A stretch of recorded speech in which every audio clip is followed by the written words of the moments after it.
Hello there. Ang video na to ay ginawa ko para sa iyo dun sa mga nagre-review for the bar at pati na rin sa mga law students who are taking up their regular courses in law school. Bagong series of videos ito for the members of my YouTube channel, Easy Law Online. And for this, I am going to use as reference yung aking virtual textbook na you can access online through civ-pro.blogspot.com. Makikita ninyo dito sa sinishare ko yung page that is showing the table of contents. Alright, so pinapakita ko yan ngayon. You can see that table of contents and I am updating this as we go along. For now, gusto kong umpisahan ang tutorial na to sa pamamagitan ng flowchart of ordinary civil actions and overview of the sources of rules of civil procedure. Meron akong separate video na ine-explain yung flowchart of ordinary civil actions which I will advise you to watch also at ilalagay ko yung link dito sa description below. Pero for now, ito rin, i-discuss ko rin yung flowchart based on what is already here on my virtual textbook. So, anong magiging coverage ng discussion natin for now? Ito muna ang Part A, Part 1, Introduction, and then Part A, Overview of Civil Procedure. So yan, flowchart of ordinary civil actions, and then overview of sources of rules of procedure. So, umpisahan na natin dito sa flowchart of ordinary civil actions. Now, dito meron akong simplified flowchart at like I said, puntahan nyo rin yung aking video on overview of ordinary civil actions na ginawa ko lang a couple of weeks ago. Yun, in-update ko siya. Pero ito, okay na din because this is really for you, for those who are undergoing this tutorial and those who are reviewing. Now, ang flowchart na to is a simplified flowchart. Maraming mga pwedeng mangyari within this procedure, pero para lang may recap tayo, gusto ko lang tong daanan, ano yung mga parts ng flowchart ng ordinary civil action. So, mag-uumpisa ang civil case sa pamamagitan ng cause of action. Dapat palaging may cause of action. Ano ba yung cause of action? Ito yung dahilan kung bakit nag-file yung plaintiff ng case. So, tatlong elements ng cause of action. Number 1, the right of the plaintiff. Number 2, the defendant committed a violation of that right. And number 3, there is damage or injury that took place because of the violation by the defendant. So, yan ang pinakaumpisa ng civil case, cause of action. Dahil dyan, the right belongs to the plaintiff. The plaintiff is the one who brings the complaint. So, the plaintiff will initiate the case by filing a complaint. And then, the court will serve summons upon the defendant para magkaroon siya ng jurisdiction over the person of the defendant. And the defendant will be given time, 30 days, from receipt of the summons within which to submit his or her answer to the complaint. Kapag nag-submit na yung defendant ng answer to the complaint, ang tawag natin doon, the issues would have been joined and pre-trial is going to be held.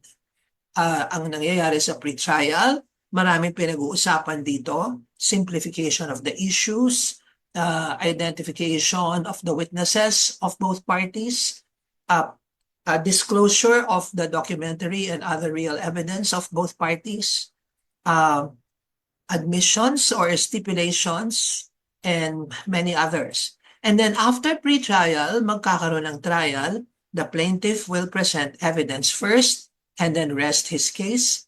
After that, the defendant will present all the evidence and then rest his case. And then the case will be submitted for judgment or decision.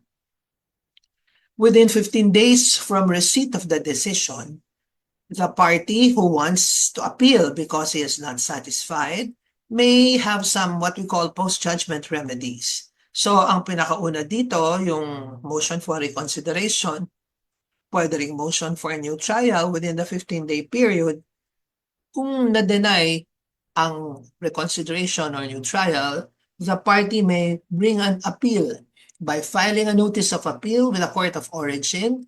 The court of origin will forward the records to the appellate court, and then proceedings will be held until the appellate court renders a decision. After the appeal has been resolved, the decision will become final, and then there will be execution of the judgment. Now, after the 15-day period, pwede pang may relief ang losing party. One is Rule 38 petition for relief, which is based on the ground of fraud, accident, mistake, or excusable neglect. And the other one is an action to annul the decision of the regional trial court. Pwede rin yung action to annul the decision of the MTC. And in that case, the case will be filed with the RTC. Kung ang gusto namang ipa-annul na decision is the decision of the RTC, the action to annul will be filed before the Court of Appeals. Now remember, action to annul is an original action. Okay, it is not an appellate action. Alright, so dito muna tayo tungkol dun sa flowchart, and then we will go to another part of the outline, and that is an overview of the sources of obligation. So balik muna tayo dito. The sources of the rules of civil procedure. So balik muna tayo dito sa table of contents, and then let's go to overview of the sources of the rules on civil procedure. Now, so ano ba yung mga sources ng rules on civil procedure? Our main source is the Rules of Court, the revised Rules of Court with 2019 amendments from Rule 1 up to Rule 71. So yung Rule 1 is about general provisions. Rule 71 is about contempt as a special civil action. Now, you go to the revised model curriculum issued by the Legal Education Board, and this curriculum provides for course descriptions on what is the coverage of Civil Procedure 1 and Civil Procedure 2. So basahin nyo to sa aking virtual textbook. So here we see other sources of civil procedure. Ang nilagay ko, the rules on expedited procedures in the first level courts, and we have the 2020 guidelines for the conduct of court annex mediation and judicial dispute resolution. Actually, madami pang mga ibang sources which we will be dealing with from time to time. So now let's go back to the table of contents here in my virtual textbook, and let's go to the next portion, which is preliminary matters. Makikita natin to, ang preliminary matters, medyo madami siyang coverage. Okay, nandyan yung concept of remedial law, nature of remedial law, substantive and remedial law, anong pagkakaiba? And then here, I will also talk about the retroactive and prospective application of the rules of court and the liberal construction of the rules of court, general rule and exceptions.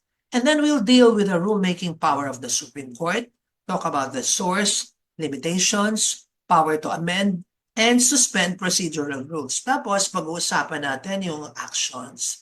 Ano bang pagkakaiba ng ordinary civil action sa special proceeding, sa special civil action, sa criminal action, and then ano ba yung importansya ng cause of action in ordinary civil actions.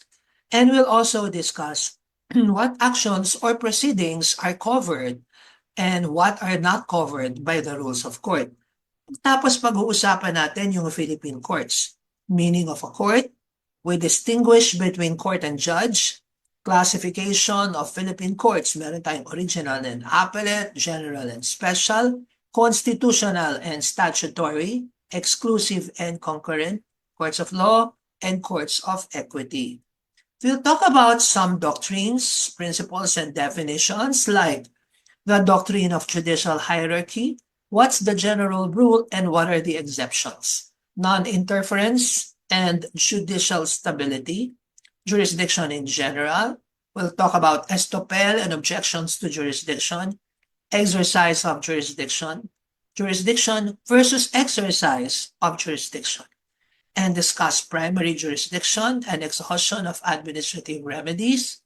What is the difference between an error of jurisdiction and an error of judgment? Difference between jurisdiction and venue. And what is continuity of jurisdiction, otherwise known as adherence of jurisdiction? What is ancillary jurisdiction? What are the aspects of jurisdiction? Meron tayong jurisdiction over the subject matter. How is this conferred? How is this determined? And then we'll discuss effect of lack of jurisdiction and what is the duty of a court when it determines na wala pala siyang subject matter jurisdiction over a case.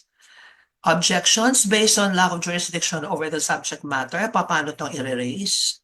And then we'll discuss jurisdiction over the parties versus jurisdiction over the rest or the thing. So dito sa discussion na to, nakapaloob na rin doon yung discussion over the parties, kasama yung jurisdiction over the person of the plaintiff, jurisdiction over the person of the defendant. So iba to sa subject matter jurisdiction. This time, we're talking of jurisdiction over the persons of the parties. And then jurisdiction over the rest or property and litigation. And finally, jurisdiction over the issues. After this, in a separate video, we're going to talk about subject matter jurisdiction of the Philippine courts in civil cases from the Supreme Court down to the Court of Appeals, Court of Tax Appeals, and the Bayan, regional trial courts, family court, metropolitan trial courts, and other first-level courts. We'll talk about small claims, cases covered by the rules on summary procedure, and barangay conciliation. So, ayan yung magiging coverage natin for now. Now, let's go to the first topic under this portion, which is preliminary matters.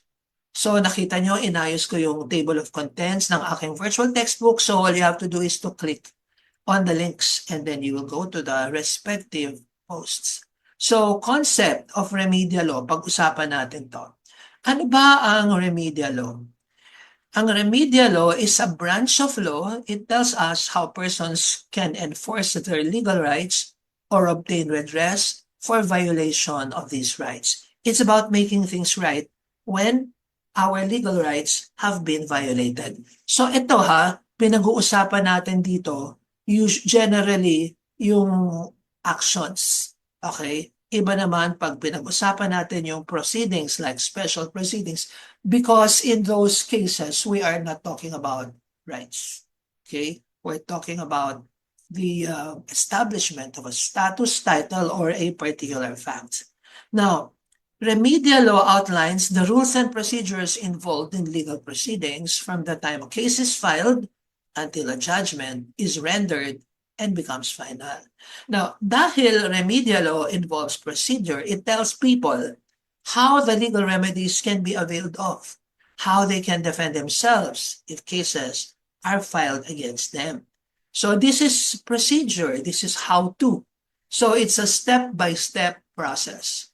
And it is quite intricate because it tells you if from step 1, you go to step 2, but if something happens, then you might go in another direction, or because another thing happens, you might go in another direction. So if you make a flow chart of procedure, it will be very, very elaborate and very intricate. Now, remedial law is also known as procedural or adjective law. Okay, so tapos na yung discussion natin dyan sa aspetong yan. Now, let's go to the next part of the outline, right? After remedial law, okay. So, nature of remedial law. Tapos na yung concept, ngayon dito na tayo sa nature. Pag tinanong natin, what is the nature of remedial law? We want to know what kind of law is it? Remedial law is procedural in nature, in that it is the how-to counterpart of substantive law. Hindi pwedeng magkaroon ng remedial law nang hindi nyo alam ano yung substantive law counterpart. Kasi ang remedial law is just the procedure.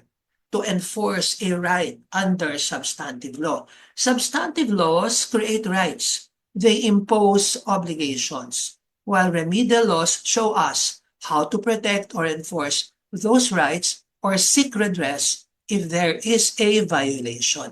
For example, pag-usapan natin yung right of a child to financial support. May law that creates this right, and that is the Family Code. That is substantive law. Here are some provisions. Under Article 194, sabi nito, support comprises everything indispensable for sustenance, dwelling, clothing, medical attendance, education, and transportation in keeping with the financial capacity of the family. And it continues, the education of the person entitled to be supported, referred to in the preceding paragraph, shall include his schooling, his training for some profession, trade, or vocation, even beyond the age of majority. Transportation shall include expenses in going to and from school or to and from place of work. So yung obligation to support your child throughout his period of education goes beyond the age of majority. Right? So Article 195, sabi dito, subject to the provisions of succeeding articles, the following are obliged to support each other to the whole extent set forth in the preceding article. Number 1, the spouses. Spouses are obliged to support each other. Gusto ko lang i-point out, kasi may concept na yung lalaki lang ang dapat mag-provide ng support. Oh, there are also situations when the woman is the only one who provides for support. Pero ang sinasabi ng batas, the spouses are obliged to support each other. And then we have legitimate ascendants and descendants. So look, yung mga nasa legitimate line lamang. Number 3, parents and their legitimate children, and the legitimate and illegitimate children of the latter. Number 4, parents and their illegitimate children, and the legitimate and illegitimate children of the latter. So yung number 3, parents and their legitimate children. Yung number 4, parents and their illegitimate children. Okay, and then number 5, legitimate brothers and sisters, whether of full or half blood. So itong dalawang provisions na binasa natin from the Family Code will show us who have the right to be supported and who are obliged to give support. Sabi ko nga, this is substantive law. Pero how do you enforce this right in case the person bound to give support does not do so? Ito yung procedural law. Ito yung how-to. And makikita mo to sa Administrative Matter 210303-SC. Ang title, Rules on Action for Support and Petition for Recognition and Enforcement of Foreign Decisions or Judgments on Support. This took effect on May 31, 2021. Dapat yung plaintiff, the one who is asking for support, must file a complaint. The defendant must file an answer. Then there will be pretrial and trial, and then the court will render a judgment. Now, for a good write-up about the nature of remedial law, also known as adjective law, basahin niyo yung post na to, makikita niyo to dito sa virtual textbook. Adjective law, meaning in law and legal documents, examples, and frequently asked questions. Now we go to the next one, which is substantive and remedial law. Nasa preliminary matters pa din tayo. So, ito yung aking discussion tungkol sa substantive and remedial law. The foundation of all our rights is the Bill of Rights. That's in Article 3 of the 1987 Constitution. Yung overarching right is found in the Due Process Clause, Section 1.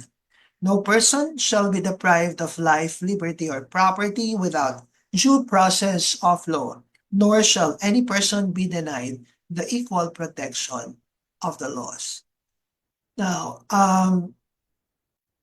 substantive and procedural laws flow from the Due Process Clause. Dun galing ang substantive and remedial law. Substantive laws create rights procedural rules and laws show us how the rights are to be protected. And if there is a violation, how are we to seek redress? So in connection with this, dapat maintindihan natin anong pagkakaiba ng substantive and procedural law. Meron akong sinite na kaso dito sa aking virtual textbook, Alliance for the Family Foundation Philippines Incorporated versus Honorable Janet Gagarin, a 2017 case. This is where the Supreme Court stated, and I would like to quote, due process has two aspects, substantive and procedural. In order that a particular act may not be impugned as violative of the due process clause, there must be compliance with both substantive and the procedural requirements thereof. Substantive due process refers to the intrinsic validity of a law that interferes with the rights of a person to his property. Procedural due process, on the other hand, means compliance with the procedures or steps, even periods prescribed by statute, in conformity with the standard of fair play and without arbitrariness on the part of those who are called upon to administer it. Sabi pa ng Supreme Court, by due process of law, we mean a law which hears before it condemns, which proceeds upon inquiry and renders judgment only after trial.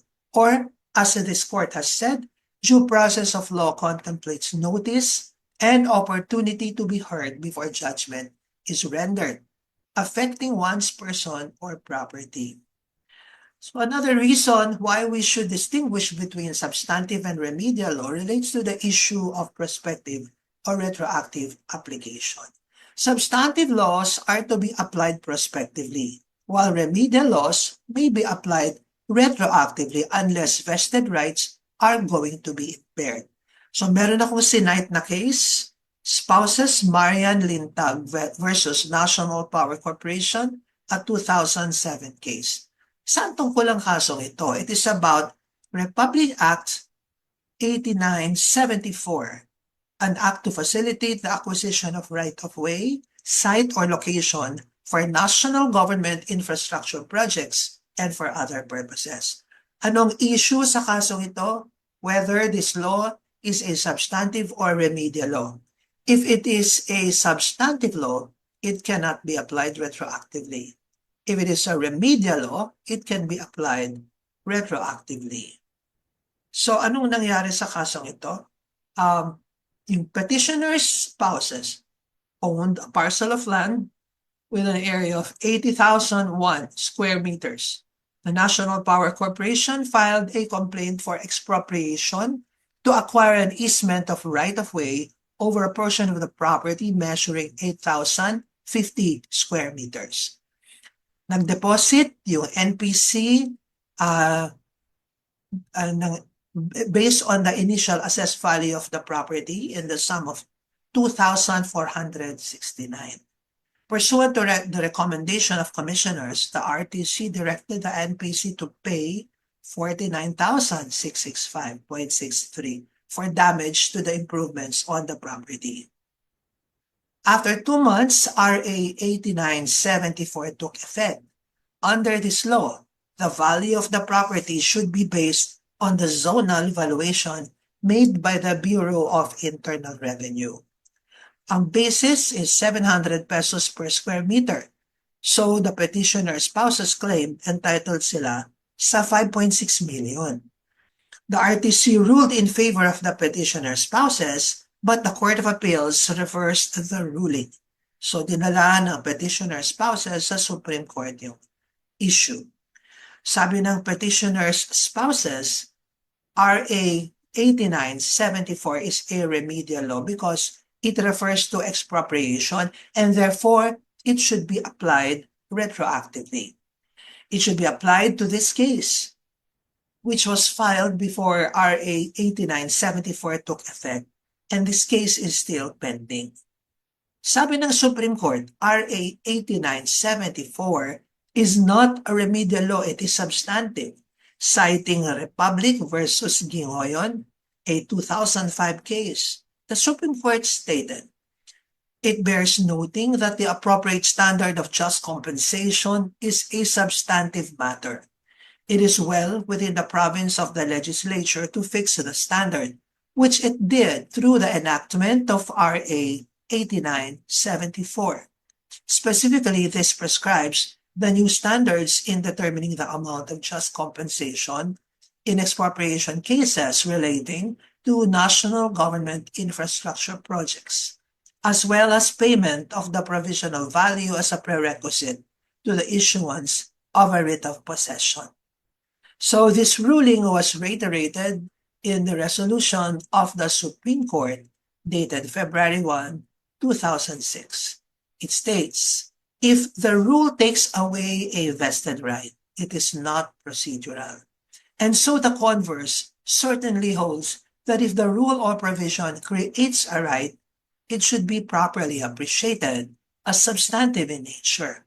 Indubitably, a matter is substantive when it involves the creation of rights to be enjoyed by the owner of the property to be expropriated. The right of the owner to receive just compensation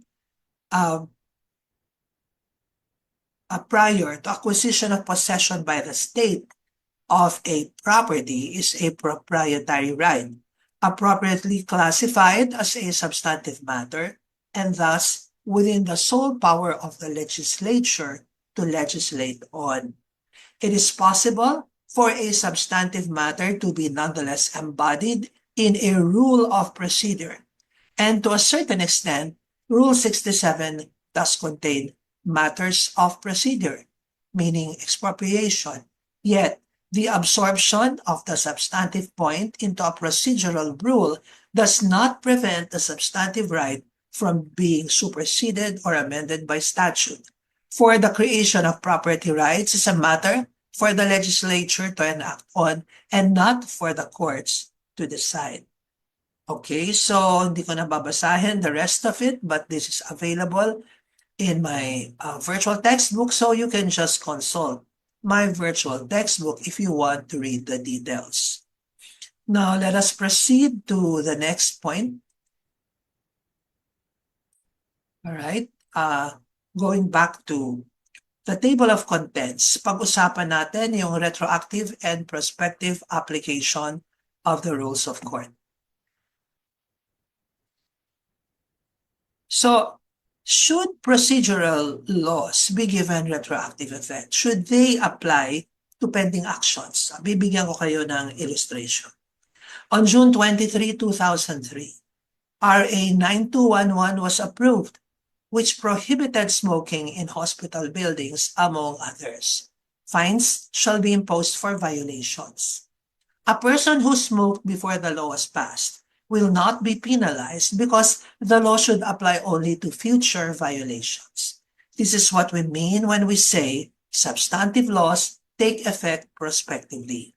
However, this rule does not apply to procedural laws, which may as a rule apply to cases that remain unresolved as of the time said laws take effect. Now, although procedural laws will not be applied retroactively when this would result in a great injustice. So in the case of Jaime Tan versus Court of Appeals, a 2002 case, the Supreme Court clearly explained the general rule and the exception. According to the Supreme Court, it is evident that if we apply the old rule on finality of judgment, petitioner redeemed the subject property within the 120-day period of redemption reckoned from the appellate court's entry of judgment. The appellate court, however, did not apply the old rule, but the 1997 revised rules of civil procedure. It applied the new rule retroactively, and we hold that given the facts of the case at bar, this is an error. There's no dispute that rules of procedure can be given retroactive effect. This general rule, however, has well-delineated exceptions. We quote author Pagpalo. Procedural laws are adjective laws which prescribe rules and forms of procedure enforcing rights or obtaining redress for the invasion. They refer to rules of procedure by which courts applying laws of all kinds can properly administer justice. They include rules of pleadings, practice, and evidence. As applied to criminal law, they provide or regulate the steps by which one who commits a crime is to be punished. The general rule that statutes are prospective and not retroactive does not ordinarily apply to procedural laws. It has been held that a retroactive law in a legal sense is one which takes away or impairs vested rights acquired under laws or creates a new obligation, which imposes a new duty or attaches a new disability in respect of transactions or considerations already passed. Hence, remedial statutes or statutes relating to remedies or modes of procedure which do not create new or take away vested rights, but only operate in furtherance of the remedy or confirmation of rights already existing, do not come within the legal conception of a retroactive law or the general rule against the retroactive operation of statutes. The general rule against giving statutes retroactive operation, whose effect is to impair the obligation of contract or to disturb vested rights, does not prevent the application of statutes to proceedings pending at the time of their enactment, where they neither create nor take away vested rights. A new statute which deals with procedure only is presumptively applicable to all actions, including those that are pending. So, again, I will not read all of it, but let's go to the exceptions to the rule that was also quoted from Attorney Agpalo. The rule that procedural laws are applicable to pending actions or proceedings admits of certain exceptions. The rule does not apply where the statute itself expressly or by necessary implication provides that pending actions are exempted from its operation, or where to apply it to pending proceedings would impair vested rights. All right, so the principle to follow, just read the rest of the material here online, but the principle to follow here is that substantive laws are to be applied prospectively, meaning they will be applied only after the laws take effect. The general rule for procedural laws or remedial laws is they apply retroactively, meaning they can apply to cases that are pending, where the subject matter, such as the offense, took place before the remedial law was passed. But of course, we have to consider here the rights of the accused or the rights of the defendant or the rights of the parties. If there is already a vested right that was acquired, which would be impaired by the retroactive application of remedial law, do not apply the remedial law retroactively. So yun ang measure. Pangalawa, kung yung remedial law mismo ang nagsasabi that it will not have a retroactive effect. So that's the principle about the retroactivity of laws. All right, so let's stop here for now. The continuation of this video will deal with liberal construction, general rules and exception, and the topics that we have discussed earlier.